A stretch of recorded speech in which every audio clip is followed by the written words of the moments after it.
Hey guys, any of you that have watched my channel for any length of time now know that this past year I had some bull shenanigans that really got my calving season kind of screwed up. So I've got the proof of all of it right here in the flesh. So just kind of a quick recap. This little heifer right here, she's from a Dexter bull from 2 years ago, and she is about to have her first calf. But the calves from this year was, the first thing I had that Angus bull get loose and get in with my cows way before I was ready. So he was in for about a week before we got him separated back out. And the results were, I got this little black bull calf from him, a black baldy, and we got this heifer calf right here from him. So that was the first two calves we had. They were in late January from the big black Angus bull. Well, we got rid of him. Then I was supposed to get a Hereford bull, and the deal fell through. The guy suddenly became a lot more proud of the bull. Supposed to be $2,500. Basically, the day before I went to go get him, he said he decided he wanted $5,500, and I wasn't prepared for it. I didn't like the idea of it, so I said, you know what, I got a 15-month-old Hereford bull. I think I'm gonna just try him. So I put him in with the cows. I saw several cows going back into heat. So I knew he wasn't getting my cows bred, so I went and picked up a South Pole, but I left him in with the cows anyway. Well, the results were, we did get a couple of Hereford calves. So I got one Hereford calf right here, and there's one more right over here. You can see this one with a lot of white on him. That guy right there. So I got two Hereford calves from the Hereford bull. And then so far we have, let's see, 4 calves from the South Pole bull. So you can see this is one of them. And I've got an even split on all the calves so far. So we have 8 calves so far this year. We have 4 heifers and 4 bulls.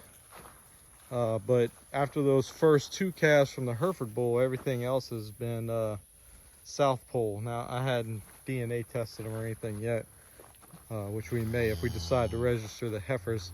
But there's a pretty distinct difference to me in like all 3 of these, I believe, are from that South Pole bull. They don't have near the white marking like the Herefords. Like you see, white tail, white ankles, a lot more white on their face. They just look Hereford, and these other ones look like half South Pole just from their coloration. So 8 calves so far, 4 bulls, 4 heifers, all from 3 different bulls. And in some ways I don't like that, because I probably won't have near as uniform of a calf crop, so they're more spread out than I like, and they're all sired differently, so you'll lose some consistency in your calf crop. But also kind of like it because I got a pretty even set of all Hereford cows, and I get to see the difference for 3 bulls on all these cows. I know it's not a perfect comparison. It's a very small group of animals in reality, but it does allow me to see, you know, the difference with some of these animals. So if I look just comparing those 2 half Angus calves, they're night and day different than any Hereford Dexter cross I ever had. They're 5 months old, 6 months old, and they're already as big or bigger than my 13 to 15 month old Dexter Hereford crosses. And that's also kind of why we got rid of the Dexters, is I really just wasn't that pleased with the size. Dexters are just so slow to mature, and they really don't get that big. So we kind of lost, you know, once we got this bigger piece of property and we had some more acreage, it just, the small frame cattle just kind of lost their allure. I think now we're looking for the more moderate to mid-size South Pole type cattle, if they can put the weight on. If they don't compare anything to like these Angus calves or half Angus calves, then I'm not opposed to going to the half Angus. I know a lot of people get caught up in the, oh, you need certain size frame or this or that. I don't necessarily disagree or agree with that. I think you need the animals that perform on your place. So for us, you know, we've got this whole mixture of everything from 500-pound dexters to 1,800-pound Herefords. And you know, I want to keep the animals that do well on grass.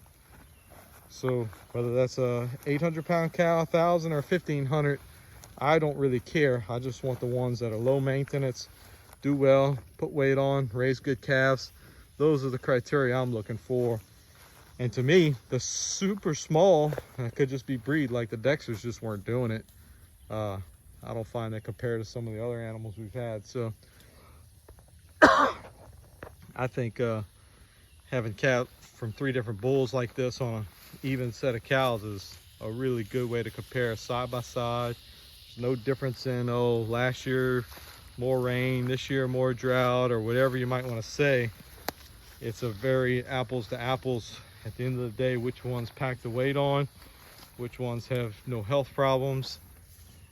That's kind of what we're going to tend towards.